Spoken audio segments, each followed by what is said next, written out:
बिस्मिल्लाहिर्रहमानिर्रहीम। अस्सलाम वालेकुम वरहमतुल्लाहि वबरकातुहू। नज़रीन, मैं मोहम्मद नवाज सोकी। मेरे साथ जो मेहमान, क्या हम इनके मेहमान हैं, जनाब जे सादिक साहब। कौन नहीं जानता, साबिक वफाकी वजीर रहे। और आज जो हम इशू पे बात करने जा रहे हैं, मेरा ख्याल बहुत ज्यादा गंभीर मसला होता जा रहा है और मुल्क की तबाही की तरफ जा रहा है। तो मैंने ये पिछले 2 दिन पहले जनाब साढ़े दोस्त शमशाद मागड़ साहब और अमर चौधरी साहब ने एक शराब पे स्टोरी की है। शराब यानी इस तरह हूं चल रही जिस तरह पानी भी नहीं चलता, कोई रुकावट नहीं, जिथे मर्जी। और सब तो बड़ी गल है कि वो जे सादिक साहब का काम यह सी कि ये जनाब कच्चियां आबादियां कोई लाइट का, कोई गैस का, कोई गलियां का, कोई मतलब उन्होंने कैंपा का करते सनू। लेकिन इन्होंने नाम एक जे सादिक कॉलोनी बनी, सुनिया कि जनाब वो शराब का पूरा गढ़ है। और जो मतलब इन्होंने चलाई स्टोरी, इन्होंने शमशाद मागड़ साहब और अमर चौधरी साहब बैठे सन, तो इन्होंने बड़ा ही उससे कि यार मेरे नाम से जी कॉलोनी रखी हुई गल उससे भी इतना ये बदनाम कर रहे हैं। तो मैं अज इन्होंने सहमत दी। अस्सलाम वालेकुम सर। वालेकुम सलाम जी। बहुत शुक्रिया सर। की हाल है जी? चौकी साहब बड़े खुशी आयो जनाब। क्यों नहीं जनाब, असी थोड़े लोगों की और तुसी हर वक्त कुछ ना कुछ इस तरह से सोचते रहते हो मुल्क अवाम वास्ते। मतलब कच्चियां आबादियां बिजली नहीं, तुम अपने आप में मिट्टी पा के बह जाते हो। और उहदे विच एह चीज हो कि जरा यह दसो कि शराब का और खासकर जे सादिक कॉलोनी तुसा एक इन्हां गरीबां लोगों को लै के दी, तो वह भी ठगा ने हाथ चढ़ गई है।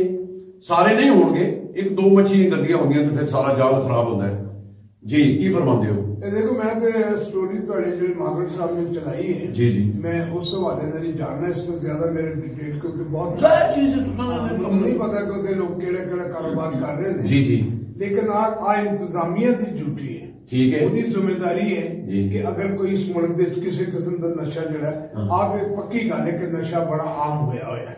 यानी यूनिवर्सिटी देख लो, बल्कि फ्रांस कॉलोनी दे थले चले जाओ पुंद थले जी जी, ते उते मतलब कि कोल्ड बैठे चलदियां लाशां पईयां, कोई इंतजामात नहीं हो रहे। ठीक है जी। और कैपिटल दे विच जी, यानी किन्ने शर्म दी गल है कि अगर कैपिटल च अगर आ हालत है ते मैं तो मागड़ साहब दी स्टोरी तो मैं तो मतलब उते जेडी उन्होंने स्टोरी दसी लेकिन मैं इस तो बड़ी स्टोरी आवे कि मैं इन्होंने बड़ी देर तो कह रहा, मैं नेशनल असेंबली के खिताब च भी कई दफा कहा, बल्कि मैं प्रैक्टिकली अपना सॉरी मैं गल करता सर। पहले तो यह दसो कि जरा मसी बिरादरी भाइयों एक परमिट मिलता, क्या ये तुहाडे मजहब च जायज है? नहीं नहीं, बिल्कुल बिल्कुल नाजायज है। अच्छा, कोई मतलब है कि साडे मजहब दे विच किसी यानी मतलब तुम देखो, अगर सिर्फ एक लैटर है जो चल रहा है वो रोमन कैथोलिक का, अगर यानी रोमन कैथोलिक लैटर दे रहे हैं, बाकी तो कोई होर तो कोई मिशन दे भी नहीं रही।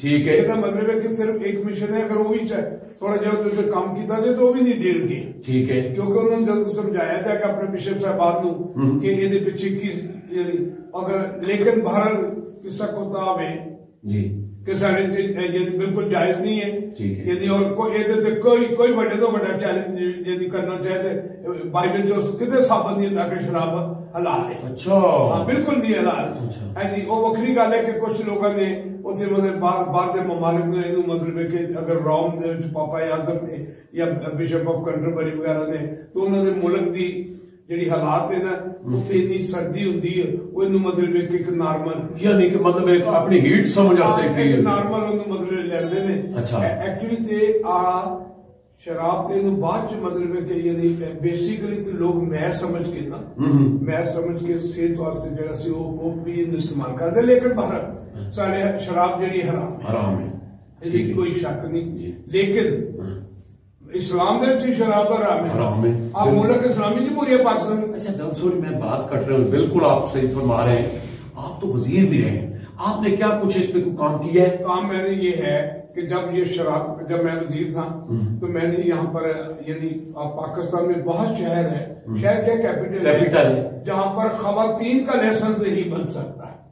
अच्छा, ये आपने इस पर ये शुक्र है खुदा का, मेरे उतरने के बाद भी आज भी पाबंदी बरकरार है कि किसी खवातीन का लाइसेंस यहाँ नहीं बन सकता। अच्छा, माफी औरतों को भी लाइसेंस दे देने? हाँ, लाइसेंस दे देने। औरतों के लाइसेंस देंगे, मियाँ बीबी अगर लाइसेंस बना ले तो उन्होंने 5-5 बोतल जड़ियां तो खून चले जाए और टैक्सेस वाले ਜਿਹੜੇ ਨੇ ਉਹ ਨਹੀਂ ਵੇਂਦੇ ਕਿ ਇਹਦੀ ਤਨਖਾਹ 35,000 ਹੈ ਉਹਨੂੰ 5 ਬੋਤਲਾਂ ਤੇ 35,000 ਖਰਚਾ ਵੀ ਤੂੰ ਪੂਰਾ ਕਰਨਾ ਨਹੀਂ ਉਹ ਮਤਲਬ ਉਹਨੇ ਕਿਉਂਕਿ 5 ਬੋਤਲਾਂ ਉਹਨੇ ਜਿਹੜੀਆਂ ਨੇ ਕਿਸੇ ਨਾ ਕਿਸੇ ਨੂੰ ਦੇ ਕੇ ਉਹਨੇ ਆਪਣੀ ਕਮਾਈ ਦਾ ਜ਼ਰੀਆ ਬਣਾਇਆ ਅੱਛਾ ਬੀਬੀ ਵੀ ਕਮਾ ਰਹੀ ਹੈ ਬੰਦਾ ਵੀ ਕਮਾ ਰਿਹਾ ਕਈ ਲੋਕਾਂ ਦੇ ਤੇ ਕਾਰੋਬਾਰੀ ਇਹਦੀ ਆਹੀ ਹੈ लेकिन जे साबिक साहब तुसा चलो बड़ा मैं अप्रीशिएट करना कि कैपिटल दे विच तुसा औरतां ते ये बैन करवाया लेकिन बाकी भी तो ग्रुप साडा अपना है नहीं आज देखो जी आज इत्थे जेडे कैपिटल दे विच रहन वाले ने कैपिटल मराद है जेदे वजीर आज़म है प्राइम मिनिस्टर है प्रेसिडेंट है चीफ ऑफ आर्मी है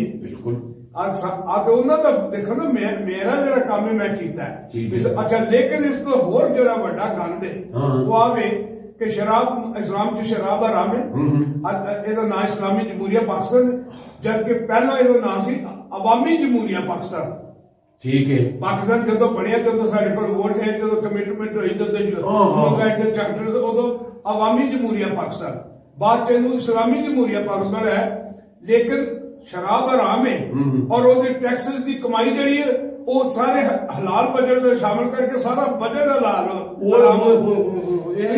खाते हो सर एक ही जी हराम खा रहे ने सारे 24 करोड़ लोग हराम खा रहे ने इदा मतलब है कि जड़ा ਇਹਦੇ ਤੋਂ ਕਮਾਈ ਹੁੰਦੀ ਹੈ ਟੈਕਸ ਐਫਬੀਆਰ ਵਾਲੇ ਵੀ ਜੋ ਜ਼ਾਹਿਰ ਚੀਜ਼ ਸੇਲ ਜੀ ਹੁੰਦੀ ਹੈ ਉਹਦਾ ਟੈਕਸ ਹੁੰਦਾ ਹੈ ਤੇ ਉਹ ਬਜਟ अगर पूरी देख के कतरा पेशाब का गिर जाए तो पूरी देख हराम हो गई मैं बकायदा तौर पर शराजी साहब ने मैं बकायदा तौर पर दिता शराजी साहब कौन अपना शरीयत इस्लामी कौंसल में दी किसे दी सर एप्लीकेशन दी मेरे ख्याल 5 साल हो गए अगो दूसरे भी चेयरमैन साहब आ गए ने इस वे मौजूद ने उन्होंने भी गल की महफल बकायदा मैं एक दरखास्त दी हुई है ये फतवा दो हलाल है कि हराम है अजे तक कोई फतवा नहीं आ गया यानी 5 साल उस चीज भी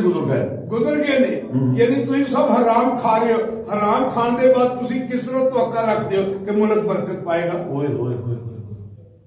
सर बहुत बड़ी लम्हा फिक्रिया यौम इस्तग़फ़ार मनाते हैं ना आज यौम जेड़ा हराम दे उत्ते जेड़ी खा रहे हैं ना हराम उहदे ते भी कोई यौम इस्तग़फ़ार वगैरह यौम तौबा तक कोई दिन मनाओ आ कब अपना मजहबी मूल वाले अच्छा मतलब है कि जे सालिक साहब तुसां ते बहुत ही गहरी यानी कि समुद्र ਨੂੰ ਪੂਜੇ ਚ ਬੰਦ ਕਰ ਦਿੱਤਾ ਕਿ ਜਨਾਬਾਂ ਇਹਦੀ ਜਿਹੜੀ ਸ਼ਰਾਬ ਦੀ ਇਨਕਮ ਹੈ ਉਹ ਬਜਟ ਚ ਪਾਉਂਦੇ ਤੇ ਬਜਟ ਹਰਾਮ ਅਗਰ ਬਹੁਤ ਸਿਆਣੇ ਗੱਲਾਂ ਕਰਦੇ ਨਾ ਤੇ ਇੱਕ ਤਰੀਕਾ ਹੋ ਸਕਦਾ ਕਿ ਅਗਰ ਇਹਨਾਂ ਨੇ ਇਹਦੀ ਸ਼ਰਾਬ ਨੂੰ ਵੀ ਰੱਖਣਾ ਲੋੜ ਹੈ ਅਗਰ ਸ਼ਰਾਬ ਨੂੰ ਵੀ ਕੋਈ ਵੱਡੇ ਵੱਡੇ ਆਫੀਸਰਾਂ ਵਾਸਤੇ ਇਜਾਜ਼ਤ ਰੱਖਣੀ ਹੈ ਤਾਂ ਰੱਖੋ ਆਪਣੇ ਨਾਂ ਤੇ ਫਿਰ ਲਾਓ ਨਾ ਨਹੀਂ ਆਪਣੇ ਨਾਂ ਤੇ ਨਾ ਲਓ ਤੁਸੀਂ ਇੰਜ ਕਰੋ ਕਿ ਅਗਰ ਤੁਸੀਂ ਕਹਿੰਦੇ ਜੀ ਮੁਸਲਮਾਨ ਨੂੰ ਸ਼ਰਾਬ ਦੀ इजाजत नहीं मिल सकती तो करो कि जरा बजट है ਇਹਦਾ हराम बजट अलग रखो हलाल अलग रखो और हराम बजट ਜਿਹੜਾ ਉਹਨਾਂ ਹਰਾਮੀਆਂ ਤੇ ਲਾਓ ਜਿਹੜੇ ਸ਼ਰਾਬ ਪੀਂਦੇ ਨੇ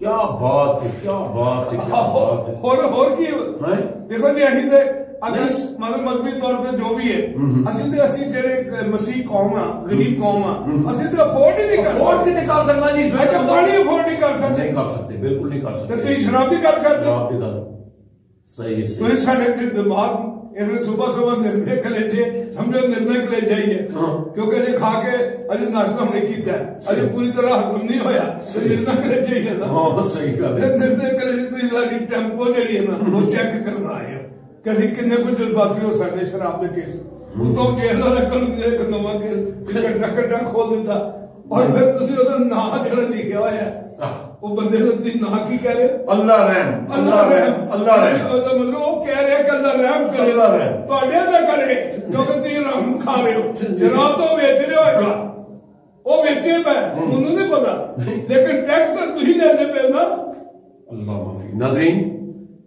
ਇਹ ਮੇਰਾ ਖਿਆਲ ਹੈ साढ़े उलमास से भी एक बहुत बड़ा चैलेंज है कि अगर जे सालिक ने आज तो 4-5 साल पहले वफाकी शहरी अदालत एक केस भी दायर किया कि नहीं मैं दरखास्त दी हुण मैं आज जेडे साडे अजकल दे ना उन्होंने मैं पीछे जो रिपीट किया ही गया फंक्शन कि जनाब मैं दरखास्त दी तो अमल दसो कि फतवा दो हराम है या हलाल है? मैनू भी तो पता है शराब ते हराम है, लेकिन टैक्स क्यों खाते हो?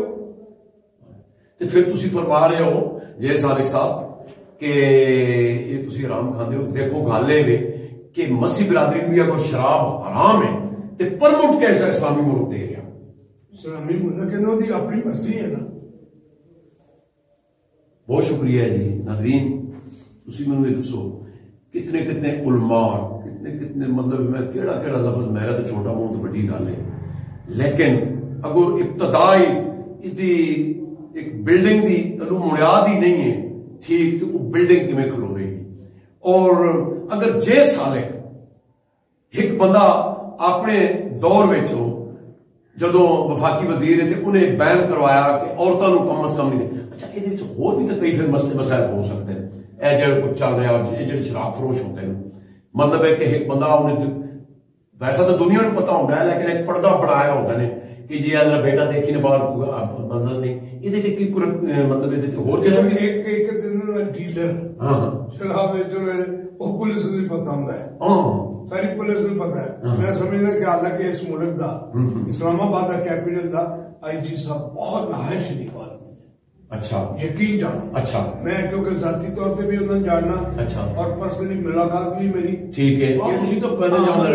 IG साहब तो खुदा इस्लामाबाद में बहुत डिसेंट मिले ने, उन्होंने नोटिस चा जी गल अज लिया रहे ना, लो यकीन जानो मेरा चैलेंज है कि ना एक्शन होया।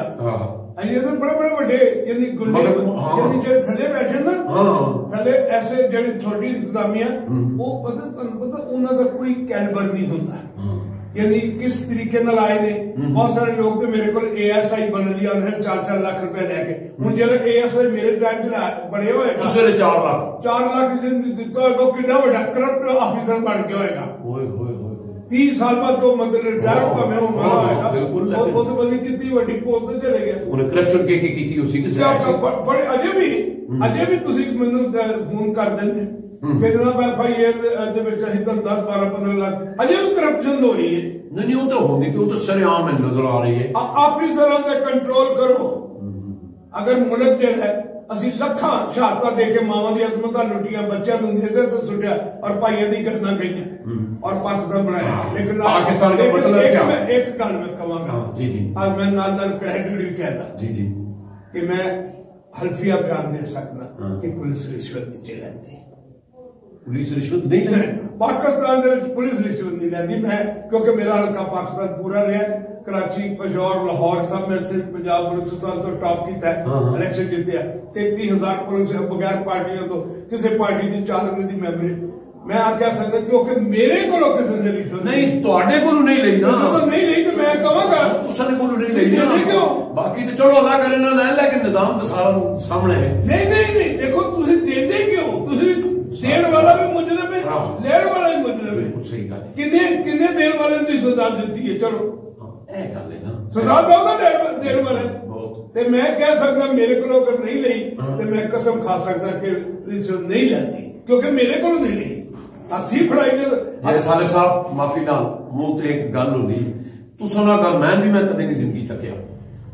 तुसी मार्केट भी जाते हो वेले और मतलब इस चीज नाल तुहाडे ते कोई ऐसा दाग नहीं लगा कि ए करप्शन होई गई इन असासे दा आज तक मेरे ते ना किसी ने FIR कटाई ना मैं असले नु हाथ नहीं लाया, जरूरत ही नहीं। एक जमीन दीजिए, करप्शन दी, प्लॉट नहीं, कर्जा नहीं, लूट मार दी और किसी पार्टी की गलती ना 4 मेंबरशिप नहीं। पाकिस्तान जिंदाबाद। नाज़रीन तुसी ये दसो कि किस बंदे को नहीं पता जिस सेक्टर च चले जाओ पाउडर आइस पता नहीं की बला बला ना लो, खुदा गवावे सानू तो पता भी नहीं है, लेकिन एडे एडे खूबसूरत मां बाप दे बच्चे वो एडे एडे खूबसूरत और चलदियां फिरदियां लाशा बना छोड़िया ने। फिर मैं पिछले दिन थे 17 मार्केट पोडरिया मैं वो वीडियो भी बनाई सी, सफेद पोश आदमी, उन्हें पूछा बाबा तेरे कितने बच्चे? कहना मेरी 4 बच्चियां 2 बच्चे ते शादीशुदा। ते मैं कहा तू केड़े काम नूं? कहंदा बस लग गया हम नहीं रह सकते। ते क्या जिधरों ये आ रही उन्होंने नहीं पता होंगे कि जो सानू पता है कि इतने विकदी पई है ते बंदे बैठे हैं पोटरी ते उन्होंने नहीं पता। लिहाजा मेहरबानी करके इस कौम से कोई रहम किया जाए कि इस बहुत शुक्रिया जय सालिक साहब, मैं थोड़ा बहुत मशहूर हूं। तो फिर मैं अपने उलमा के फिर कैसा कि जनाब राह मौला ਤੁਸੀਂ ਮਾਸ਼ਾਅੱਲਾ शेरवानियां भी चंगियां होनियां उत्ते भी कुरले शुरले भी चंगे होते हैं लेकिन इस पासे भी अगर 6 साल ने 5 साल तू दी हुई एप्लीकेशन कि शराब ने बंद करो परमिटा क्या मतलब है अपने मां कोई नहीं रहे नेक दुआवां दे नाल सानू दो इजाजत अपना बहुत ख्याल रखना अल्लाह सोने दे वाले।